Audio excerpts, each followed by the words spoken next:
Welcome everyone, those in the room, welcome those online to this talk show. We're going to explore the role of regenerative agriculture and farmers in groundwater management.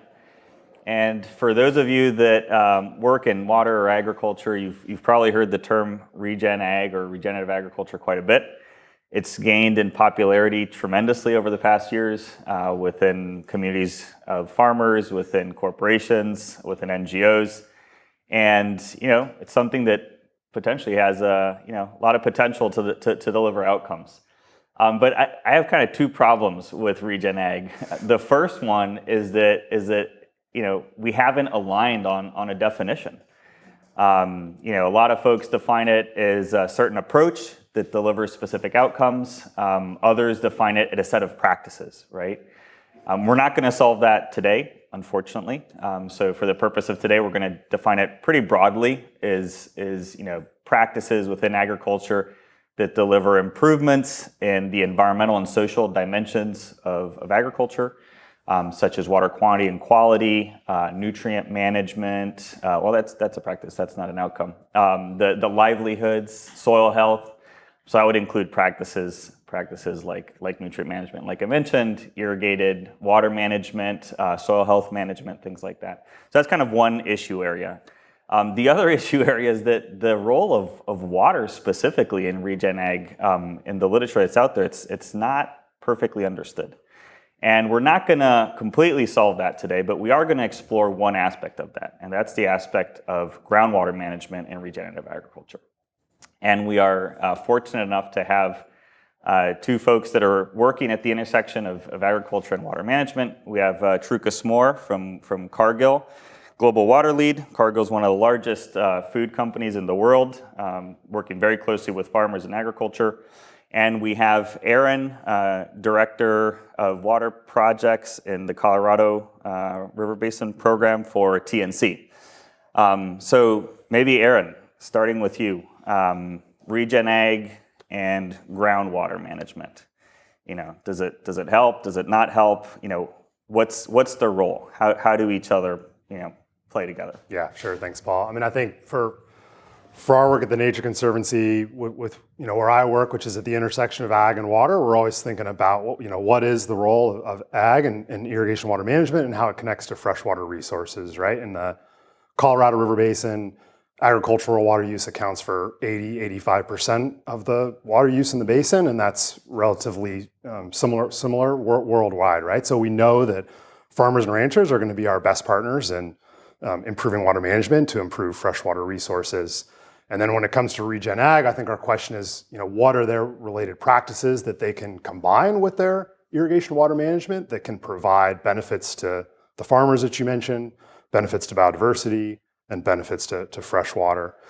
So it's something we've been exploring throughout the basin. I think for me, it's always helpful to think about examples. And so you mentioned irrigation water management. We do a lot of that work. One example, I've been working with a farmer, Brendan Rocky, for years. He's a potato farmer. He is integrating, soil health and irrigation water management on his farm. And what he's been able to do because of that is reduce his pumping from a groundwater aquifer by about 30%. And that's a combination of soil health that can improve the ability of the soil to hold water and a cover crop that reduces evaporation, right? And so he does those two things. He can reduce groundwater pumping by 30%. That's a huge benefit for the aquifer. It reduces his costs. It's a huge benefit for him as well. The kind of broader promise, I think, for regen ag and groundwater is more in the systems approach, right? And more in the combination. And that's what we're trying to explore next, right? We know there are certain practices that can improve groundwater or reduce impacts, but again, I think the promise of putting those together is we're not just thinking about reducing impacts and making our footprint smaller, but really kind of changing the nature of the game, that it's not just about a smaller footprint, it's about a better footprint. It's about leaving behind conditions that are better than when we started. And so another example I'll share, last one maybe, is working with an orchard project, and they're doing some innovative irrigation water management. They do a combination of really high efficiency drip irrigation for the orchard combined with occasional flood irrigation. And what that flood irrigation does is it allows them to increase their root zone, so get roots further down in the soil, and it allows them to recharge the aquifer below them.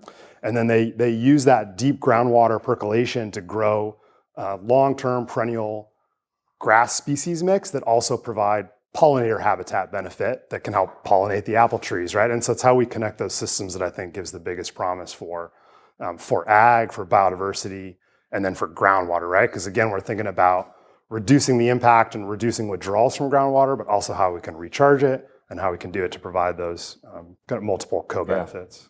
Thanks, Aaron. Yeah, so really helpful example to bring this concept to light. So, delivering benefits to the farmer, to the groundwater systems, to biodiversity, soil health. So super helpful example. Thanks, Aaron. So Truca, from Cargill's perspective, Regen Ag, right? How does it bring value to Cargill? And I know you have a number of environmental commitments. Does Regen Ag contribute to any of those? How does it do that? Yeah. So the shortest answer is yes, it does. But I think there's a bigger story to it. So I think the critical element is really about how can we engage farmers, but how can we tap into this importance of the connectivity between water and regenerative agriculture, but also creating these resilient watersheds that can adapt to the current conditions. And as you pointed out, this agriculture in these watersheds has a massive footprint. And so how can we tap into to make that footprint a resilient footprint? And this is how we connect it to our targets. So if you look at our commitments to water, which is the restoration of 600 billion liters of water, but also the reduction of 5 million kilograms of nutrients, is really the pathway to get there is through our engagement with farmers. And then if you look at regenerative agriculture, this is for me where it makes it real. There's this bigger goals and commitments, but in the end, if you talk to a farmer and you look at our Regen Ag programs, he says well, why are you engaging on these programs? And he starts talking about this. He says look at my soil, look at these cover crops. So and these cover crops actually. They keep these root systems much more healthy, and with that, you have this healthy soil with a better soil moisture. And with the better soil moisture, it says every day I'm praying for rain, but here, because of my healthier root system, I can actually avoid having to irrigate every day, and this actually enables us to become more resilient. And these stories are so important because it shows that there's pathways to actually scale this. So this is where we see our programs like our Regen Connect programs, where we can have farmers enroll to be incentivized to change these practices at scale. And so with that, you create these scalable pathways that then deliver these more resilient watersheds and make that link between, on one hand, farmers on the ground, and on the other hand, these resilient watersheds and secured supply chains that we're looking for. Great, super helpful. All right, so there's clear benefits on the environmental and social side. There's clear value, it seems, across corporate supply chains. So maybe despite this lack of definition, kind of in the academic world, it seems like out there in the field, right, where things are really happening, this is delivering value. So how do you go about incentivizing this across corporate value chains, right? Is it easy to adopt? Do they want to adopt it? What are we doing to really drive that scale that you were alluding to, Truca?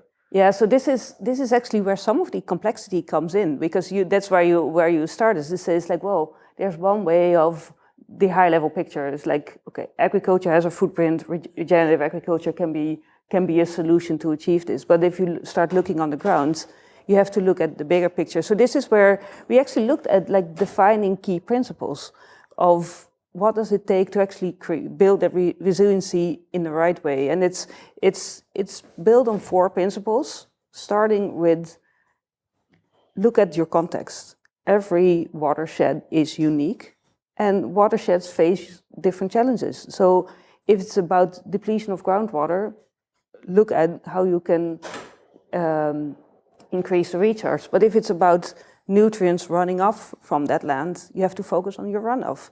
And that's a very important first step. Secondly, we have to look at how can we connect this to really secure long-term outcomes. If you look at a depleted aquifer, You cannot change that in 1 year. Think about the US and the Okolala Aquifer. There will be many, many, many years that we will have to focus on recharge to actually build back that resiliency that we are looking for. And that also requires pathways, because every farmer needs every year a livelihood. And every farmer, as a year, has to make decisions around what risk am I willing to take, because I need these outputs from these fields. And we have to find these pathways that also secures their livelihood, and not only look at like what is needed to build that resiliency in.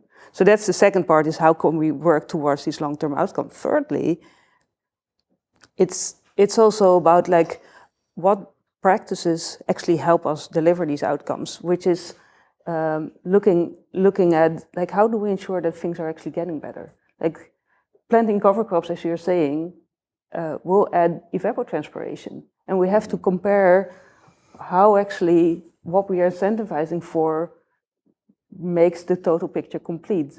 Same with irrigation and irrigation efficiency. If you add additional irrigation, we have to ensure that these withdrawals are actually sustainable and actually help the watershed overall. So there's all these nuances that are important to be tackled to actually ensure that we have these benefits on the ground. Yeah, couldn't agree more. The nuances, right? The details, they really, really matter. Aaron, back to you. So there's value to companies, there are pathways to implementation and scale. There's complexity in getting it right and understanding the details and the trade-offs between benefit types. TNC and corporates, do you work together? How do you work together? How does, working on programs like this or with companies like Cargill and others align with TNC's overall goals and objectives? Yeah, well, they align really well. I think anybody who knows TNC knows that, building partnerships to create practical solutions is just a core part of our DNA and how we operate, because we've sort of seen over and over again that it's the best way to get the right tools in place on the ground, and it's the best way to ensure that you can work to bring those to scale and that your impacts are lasting, right? If we come out with something unilateral or that's not vetted well with the farmers that we work with or with the companies that they work with, that they're either not going to be adopted or they're not going to last, right? And the lasting outcomes is really what we're shooting for. And so again, the partnerships are how we make it happen.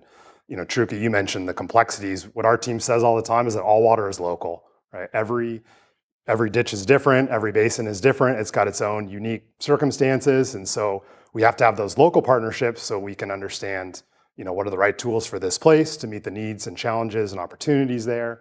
But we also have to go to scale, right? And that's the tension that we face, and that's where the partnerships come in, right? Because combined, we have a greater reach, we have different strengths, and it's only by leveraging those that we're going to have the impact. And so TNC has a long history of working with Cargill and with others to do that. And I think, again, that's how we're going to have that impact at scale and how we're going to balance the challenge of customizing local solutions with then seeing those solutions take off and, across a scale that matters for places like the Colorado Basin where I work or other places across the planet.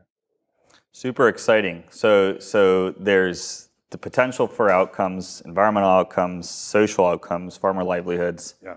There's value to companies and their value chains and their partners out there available to help to really reach scale and do it in a way that really matters, that local watershed context or aquifer context that's so important. So really, from my side, really optimistic and exciting messages and learnings from you. Thank you for joining, and thanks everyone for joining today and exploring the role of groundwater management and regen ag. Thank you very much.